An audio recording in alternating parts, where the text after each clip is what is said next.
Welcome back to the show, everyone. I'm joined today by my good friend, Mark. Mark, I have to say you look incredibly sharp today. You look like you've actually had a productive morning for once. Ouch. For once, you're starting the podcast with a roast, Anna? But honestly, I can't even be mad because you're right. Usually on a Tuesday morning, I'm still rubbing sleep out of my eyes and clutching the coffee like it's a lifeline. But today, I've already been to the track, ran 3 miles, and answered 10 urgent emails. That is an incredible transformation. What on earth changed? Because if I recall correctly, when we spoke last Sunday evening, you sounded, well, miserable. You told me you felt like the king of procrastination and that you were drowning in a sea of laziness. I was. It was that classic Sunday slump, but worse. I woke up on Sunday with a long list of things I wanted to achieve: cleaning the apartment, meal prepping for the week, finishing that online coding course, but I just couldn't move. I felt lethargic, like my limbs were made of lead.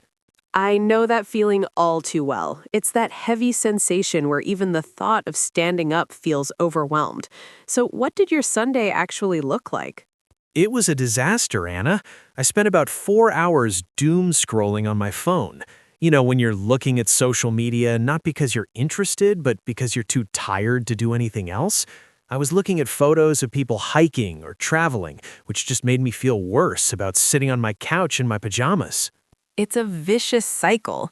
You feel lazy, so you seek a quick hit of dopamine from your phone, but that digital consumption drains your mental energy even more, making you feel even less capable of doing real work. Exactly, and the guilt is the heaviest part. Every hour that passed, I would tell myself, okay, Mark, at 2 p.m., you're definitely going to start.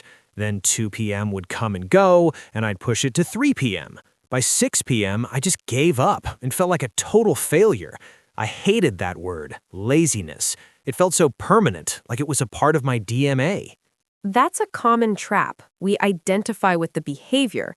Instead of saying, I am behaving in a lazy way today, we say, I am a lazy person. Once you label yourself like that, your brain stops looking for solutions because it thinks that's just who you are. That was the light bulb moment for me. I realized I wasn't inherently lazy, I just lacked momentum. I was waiting for a giant burst of energy to fall from the sky, but I didn't realize that I had to create that energy myself through small actions. It's like a car engine in the winter, isn't it? It takes a while to warm up. You can't just expect it to hit 60 miles per hour the second you turn the key. You were trying to go from 0 to 100 without a warm-up. Precisely. I was looking at the mountain instead of the first step, and because the mountain looks so big, I decided to stay in the valley and watch Netflix instead. But after our talk, I realized I needed a system to stop the leakage of my time. It really is a vicious cycle, isn't it? You don't do the work, so you feel guilty. Because you feel guilty, your energy drops. It's like a heavy weight on your chest. And because your energy is low, you certainly don't have the spark to start that difficult task. It's an endless loop that can last for days if you aren't careful. It's exhausting. People think laziness is about doing nothing, but feeling guilty for 12 hours is actually more tiring than working for 3. So let's really define it. What is self-discipline to you, Anna? When you hear that word, do you picture a drill sergeant shouting at people or someone living like a monk? Definitely not a monk. To me, self-discipline is simply delayed gratification. It's the mental strength to choose what you want most, your long-term vision, over what you want now, the immediate comfort. Right now, I might want to eat a whole box of cookies because they taste amazing, but what I want most is to feel healthy and energetic. Discipline is the bridge between those two conflicting desires. The bridge. I like that imagery. But why is that bridge so hard to cross? I've been reading about how our brains are wired. Apparently, we are still operating on caveman software. Our ancestors needed to conserve energy because food was scarce. If they had a chance to sit down and do nothing, they took it. Exactly. Evolutionarily speaking, laziness was a survival mechanism. Your brain is actually trying to protect you by keeping you in the comfort zone. It views a difficult new project as a threat or a waste of precious calories. But in the 21st century, that survival instinct is counterproductive. We have too much food and too much comfort, so that instinct just turns into stagnation. That explains the cognitive dissonance I feel. Part of me, the logical, modern part, wants to build a career and learn English, but the primitive part of my brain is shouting, "Stay on the couch, it's safe here, there are snacks here." And that's the enemy. The enemy isn't a lack of character, it's a lack of awareness of that internal battle. I used to think discipline was about being a robot or being mean to myself. I thought I had to punish myself into being productive. I did the exact same thing. I'd look in the mirror and say, "Mark, you're pathetic. Why can't you just be normal and work hard?" I thought that if I felt enough shame, I would finally change. But shame is a terrible fuel, isn't it? It's like putting soda in a car's gas tank. It might sputter for a second, but it's going to ruin the engine eventually. High-performance discipline actually comes from a place of self-respect. You do the work because you value your future self, not because you hate your current self. That is a massive shift in perspective. So instead of defining the enemy as my own personality, I should define the enemy as resistance, that natural biological friction we all feel when we try to do something hard. Precisely. Once you realize that the resistance is normal, it loses its power over you. You stop asking, "Why am I like this?" and start asking, "How do I move past this friction?" One of the biggest mistakes people make, and I'm guilty of this almost every single morning, is waiting for motivation to strike. We have this mental image of motivation as a lightning bolt that hits us and suddenly makes us want to clean the garage or study grammar for 2 hours. That is the ultimate trap. We think we need to feel like doing something before we actually do it. It's this weird idea that our emotions have to be in alignment with our goals before we can take action. I used to tell myself, "I'll start the diet when I'm in a better headspace," or "I'll write that report when the creative spark arrives." And how often does that spark arrive on a rainy Monday morning? Never. If I only worked when I felt motivated, I'd probably work about 3 days a year. Maybe 4 if it's a particularly sunny spring. The truth is, motivation is a fickle friend. It's a feeling, and feelings are as unstable as the weather. They're influenced by how much sleep you had, what you ate for breakfast, or even a random comment someone made to you on the street. Exactly. You wouldn't build a house on a foundation of sand, so why would you build your life on a foundation of feelings? Self-discipline is the commitment to show up regardless of your mood. It's the realization that action creates motivation, not the other way around. That's a powerful concept. We usually think the order is feel, then act. But in reality, successful people use the order act, then feel. Once you start moving, the dopamine kicks in, and then you feel motivated to keep going. It's about building a routine that is emotion-proof. Think about professional athletes. Do you think an Olympic runner only trains when they feel like it? Of course not. They train because it's 8 a.m. and that's what they do at 8 a.m. They've removed the decision-making process entirely. That's the key. Decision fatigue. If you have to decide to be productive every morning, you're eventually going to decide to stay in bed. But if it's a non-negotiable habit, like brushing your teeth, you don't even think about it. You just do it because it's part of your identity. So, Mark, let's get into the how. You mentioned you got off the couch this morning and actually made it to the track. What was the specific trick? Because just doing it is easier said than done. You're right. Just do it is a great slogan, but a terrible instruction manual. My secret weapon today was the 5-minute rule. It's the most effective way I've found to overcome that initial wall of resistance. I love this rule. For our listeners who might be struggling with a big project, can you break down how it actually works in your brain? Sure. The 5-minute rule is based on the idea that the hardest part of any task is the initiation energy. Think of it like a huge boulder. Once it's rolling, it's easy to keep it moving. But getting it to move that first inch, that takes a massive amount of effort. So instead of trying to move the whole boulder, you just tell yourself you'll push for 5 minutes? Exactly. When I looked at my running shoes this morning, I felt that familiar wave of, I don't want to. So I made a deal with myself. Mark, you only have to put the shoes on and walk outside for 5 minutes. If you still want to come back inside and watch TV after 5 minutes, you have full permission to do so. No guilt, no judgment. That's the genius of it. You're lowering the barrier to entry. Your brain isn't scared of 5 minutes. It's scared of a 40-minute high-intensity run. By shrinking the task, you bypass that fear center in the brain. And here's the secret. 95% of the time, once you've been doing the task for 5 minutes, you've already broken the spell of laziness. You're already in the flow. This morning, by the time I walked to the end of the block, I thought, well, I'm already outside, I might as well jog a little. Before I knew it, I had finished my entire workout. It's a psychological trick, but it works because it builds momentum. It proves to your brain that the task isn't as painful as you imagined.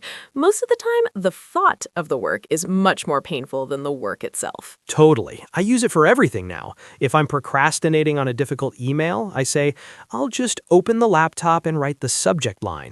If I need to clean the kitchen, I say, I'll just wash 3 plates. Once you start, the lazy version of you starts to disappear, and the productive version takes over. We've talked about the 5-minute rule and the myth of motivation, but there is one factor that is even more powerful than your willpower: your environment.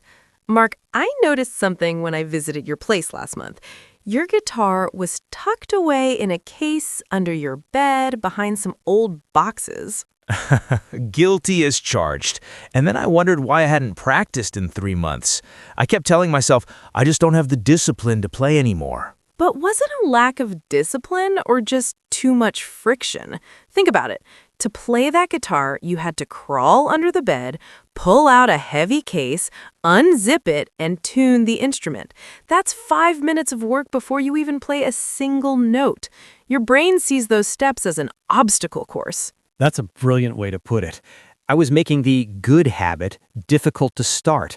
Meanwhile, my TV remote was sitting right there on the coffee table, practically begging me to press power. Exactly. That is environment design. It's the art of making your good habits the path of least resistance. If you want to play guitar, put it on a stand in the middle of the living room. If you want to drink more water, put a glass on your nightstand before you go to sleep. I've actually started doing this with my phone. I realize that my phone is the ultimate weapon of mass distraction. If it's in my pocket, I will check it every 30 seconds. It's an unconscious reflex. It's a literal addiction, Mark. The tech companies design those apps to trigger dopamine hits. You can't fight that with just willpower. So what's your new strategy? I call it phone exile. When I need to focus on work, I put my phone in a completely different room, usually the kitchen or even a drawer in the hallway, because if I want to check it, I have to physically stand up, walk through the door, and retrieve it. Usually, my lazy brain decides that's too much effort, so I just stay at my desk and keep working. You're using your laziness against itself. That's genius. You're increasing the transaction cost of the bad habit. Precisely. I also started using visual cues. I leave my gym clothes right on top of my laptop bag the night before. When I wake up, the first thing I see isn't my phone, it's my running shirt. It acts as a silent nudge to do the right thing. It's like being the architect of your own behavior. Most people are victims of their environment. They live in spaces designed for consumption. TVs as the focal point of the room, snacks at eye level in the pantry, notifications screaming for attention. It's about intentionality. If you don't design your environment, someone else will design it for you, usually a company that wants your time or your money. By moving a few pieces of furniture or hiding your phone, you reclaim your focus without having to try harder. I always tell people, stop being a hero. Don't try to resist temptation, just remove the temptation. If you want to stop eating junk food, don't buy it just in case guests come over. If it's not in the house, you don't need discipline to avoid it. That has saved me so much mental energy. Now, instead of spending my energy fighting the urge to check Instagram, I can use that energy to actually finish my projects. My environment is finally working with me, not against me. So, Mark, we've talked about the couch potato style of laziness, but there's a much more dangerous version that I think you and I both suffer from. It's called active procrastination. Have you ever felt like you worked a 10-hour day, but at 6 p.m. you realized you didn't actually finish anything important? You are describing my entire last Tuesday. I was busy from 9 a.m. until dinner.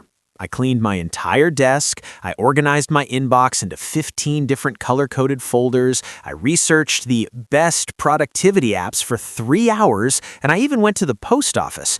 I felt like a hero. But did you write the article that was due on Wednesday? Not a single word. That's the trap, isn't it? Active procrastination is when we do productive things specifically to avoid the one thing that actually matters. It's a psychological shield. Because we're moving around and doing stuff, we don't have to face the guilt of being lazy. Exactly. It's fake work. It's a way of lying to ourselves. If I'm sitting on the sofa watching cartoons, I know I'm procrastinating. But if I'm researching for my project for 5 hours without actually starting it, I can tell myself, I'm working hard. It's so seductive. I call it productive procrastination. We choose the tasks that are easy and comfortable, like checking emails or tidying the room, because they give us a small hit of dopamine. But we avoid the high-leverage tasks because they're mentally difficult, or because we're afraid of failing at them. That's a key point. Usually, the task we are avoiding is the one that involves the most cognitive load. Writing, coding, solving a complex problem, these things are hard. They require focus and effort. Cleaning a drawer is easy, so our brain chooses the path of least resistance while wearing a productivity mask. So how do we stop the fake work? I've started using a method called the Rule of 3. Every morning, before I even touch my computer, I write down the 3 most important things I need to do. Not 20 things, just 3. And I bet one of those is your frog. You know the famous Mark Twain quote, "Eat a live frog first thing in the morning and nothing worse will happen to you the rest of the day." Exactly. The frog is the task you are most likely to actively procrastinate on. It's the one you're dreading. If I do that first, then I can spend the rest of the day organizing my folders or cleaning my desk as much as I want, because the real work is already done. It's about prioritization over busyness. Being busy is often a form of laziness, lazy thinking specifically. It's much easier to be busy than it is to be effective. We have to constantly ask ourselves, am I being productive or am I just being active? That's a tough question to answer honestly. I've realized that if I'm researching for more than 30 minutes without taking a single note or starting the project, I'm officially in the active procrastination zone. I have to force myself to stop and just start the scary task. And remember, the frog never tastes better if you wait. It just sits there, on your plate, staring at you, making you feel more anxious as the day goes on. Eat it early, and you'll feel like a weight has been lifted off your shoulders. We've identified the frog, but sometimes the frog is the size of a Godzilla-sized monster. Mark, have you ever looked at a goal like learning a new language or starting a business and felt so small that you just stopped? All the time. I call it the wall of overwhelm. Last year, I told myself, I'm going to become fluent in English by December. I bought 5 textbooks, signed up for 3 apps, and followed 20 teachers on YouTube. 2 weeks later, I hadn't opened a single book. That's because your goal was too monolithic. You can't do a fluency. Fluency is a destination, not an action. When the goal is that huge, your brain's threat detection system kicks in. It thinks, this is too much work, I'm going to fail, so let's just go back to playing video games.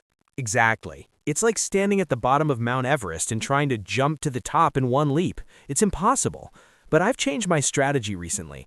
I've started focusing on micro habits. I love that term. Tell me how you applied that to your English studies. Well, instead of become fluent, my goal became read 1 English news headline per day. That's it. Just 1 sentence. It sounds almost too easy, right? Like it won't make a difference. But it does, because once you read one headline, you usually think, well, that wasn't so bad. I might as well read the first paragraph. And then you've started the engine. Precisely. It's about the dopamine loop. When you set a massive goal and don't reach it, you feel like a failure. Your dopamine levels drop and you lose motivation. But when you set a tiny goal and achieve it, your brain gets a small win. That little hit of dopamine gives you the energy to do the next small thing.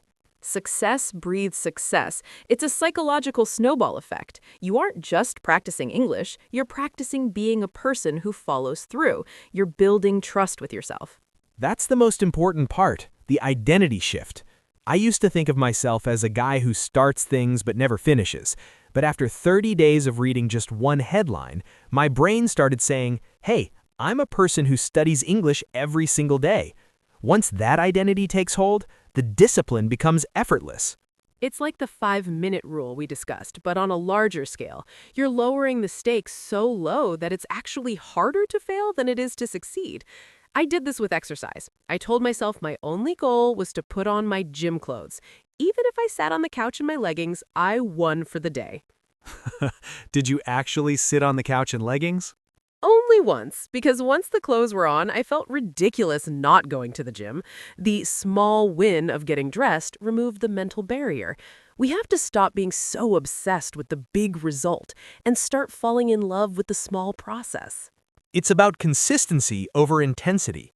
Most people try to be intense for a week and then quit.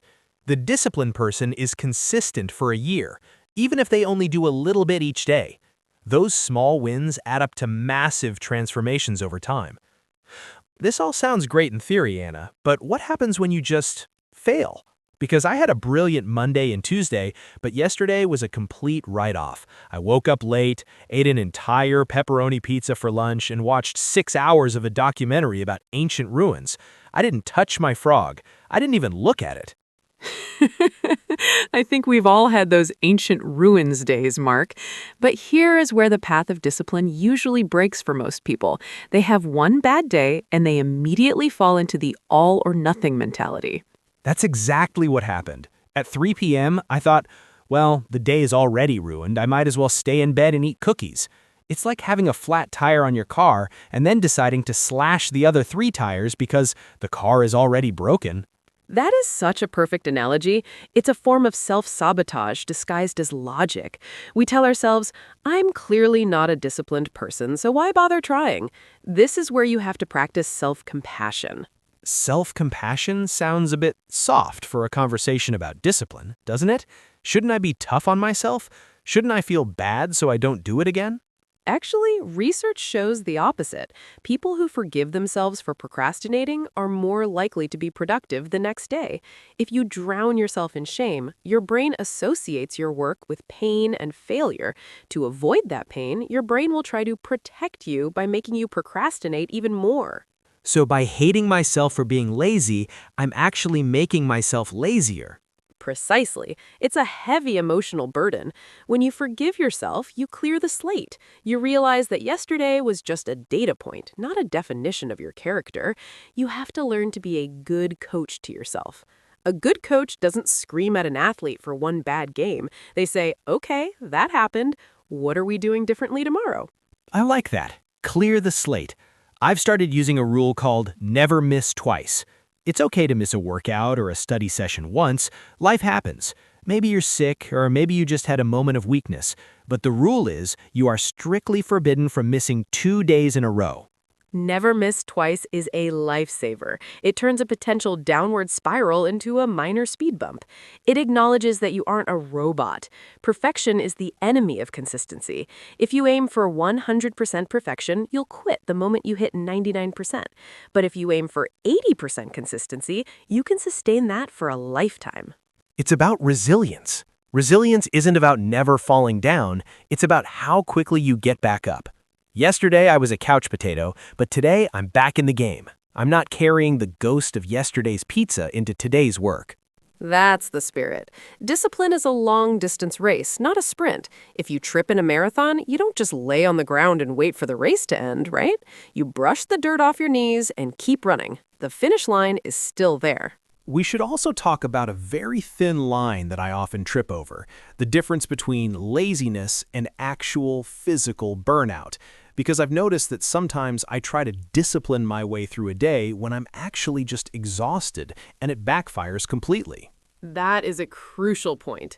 In our modern hustle culture, there's this toxic idea that if you aren't being productive 24/7, you're failing. We treat our bodies like machines that just need more willpower to keep going. But rest is not a reward for work, it is a requirement for work. Exactly. I used to feel so guilty for taking a nap or sitting on the porch doing nothing. I'd think, I could be learning 10 new English verbs right now. But I've realized that if I don't schedule time to relax, my body will eventually schedule it for me, usually in the form of a total mental breakdown or a week of getting absolutely nothing done. It's about diminishing returns. If you've been working for 6 hours straight, the quality of your seventh hour is going to be terrible. You'll take 3 times as long to finish a simple task because your brain is foggy. If you had taken a 30-minute walk, you would have finished that task in 10 minutes. I read a study about this. Our brains have two modes, focused mode and diffuse mode. Focused mode is when you're staring at the screen trying to solve a problem. Diffuse mode is when you let your mind wander, like when you're in the shower or walking the dog. And ironically, we often find the best solutions in the diffuse mode. That's why you get your best ideas when you aren't trying to think. But to get into that mode, you have to actually stop working. But here's the tricky part, Anna. Is scrolling through Instagram rest? Because that's what I usually do when I'm tired. Sadly, no. That is what I call pseudo-rest. It's a simulation of resting, but it's actually draining your brain even more. Your eyes are processing thousands of images, your brain is comparing your life to others, and you're being hit with constant notifications. That's not rest, that's overstimulation. That explains why I feel even more tired after an hour of relaxing on my phone. So what does high-quality rest look like? It's things that lower your cortisol levels. A walk in nature, a 10-minute meditation, a power nap, or even just staring out the window with a cup of tea. It feels boring to our addicted brains, but it's the only way to recharge your disciplined battery. I've started implementing digital sunsets. At 9 p.m., I turn off all screens. No laptop, no phone. The first few nights were brutal. I felt so restless. But after a week, I noticed that I was waking up with so much more mental clarity. I didn't have to fight to be disciplined in the morning because my brain was actually refreshed. You're protecting your most valuable asset, your attention. If your attention is scattered and exhausted, discipline is impossible. You are being lazy when you sleep 8 hours or take a weekend off. You are being strategic. You are preparing the ground for future productivity. It's a paradigm shift. True discipline includes the discipline to stop working when your body says it's had enough. This has been such an enlightening conversation, Mark. I think we've covered a lot of ground today, from the Sunday slump to the science of rest. But as we wrap up today's episode for Daily English Dialogues, what is the one thing you want our listeners to hold on to when they turn off this podcast? If I had to boil it down to one sentence, it's this. Self-discipline is an act of self-love, not self-punishment. I spent years thinking I was a lazy person who needed to be whipped into shape. But once I realized that discipline is just a tool to help me get what I actually want out of life, the laziness started to lose its grip. That's a beautiful way to put it. We often view discipline as a cage, something that restricts our freedom. But in reality, discipline is what gives you freedom. If you don't have discipline, you are a slave to your moods, your impulses, and the algorithms on your phone. Exactly. You aren't free if you can't make yourself do the things you know will make you happy in the long run. So let's do a quick recap for everyone listening. First, lower the bar. Use the 5-minute rule and focus on small wins to build momentum. Second, design your world. Don't rely on willpower. Move the phone, put out your gym clothes, and make the good habits the easiest choice. Third, eat the frog. Do the hard thing first so the rest of your day is filled with earned relaxation instead of guilty procrastination. And finally, be kind to yourself. If you miss a day, don't slash the other 3 tires. Just never miss twice. Forgive yourself, clear the slate, and start again. The version of you that was lazy yesterday doesn't have to be the version of you that exists today. I love that. It's about the identity shift. Every time you choose the hard thing over the easy thing, you're casting a vote for the person you want to become. You're telling yourself, I am a person who keeps my promises to myself. And for our English learners specifically, don't wait for fluency to feel successful. Success is the 10 minutes you spent listening to this podcast today. Success is the one new word you're going to look up after we finish. Those are the small wins that lead to the big transformation. Well said, Mark. You've definitely graduated from the king of procrastination to the master of momentum today. I'm actually feeling inspired to go work on my own frog now. Me too. I've got a project I've been avoiding for 3 days, and I think it's time to give it 5 minutes of my time. Thanks for having me, Mark. This was exactly what I needed. And thank you all for tuning in to Daily English Dialogues. We are so proud of you for taking this time to improve your English and your life. If this episode helped you, please leave a comment below and tell us, what is your frog today? We'd love to hear from you. Hit that subscribe button and give us a thumbs up if you want more deep dives like this. Until next time, stay disciplined, stay curious, and keep practicing. Goodbye, everyone. Bye.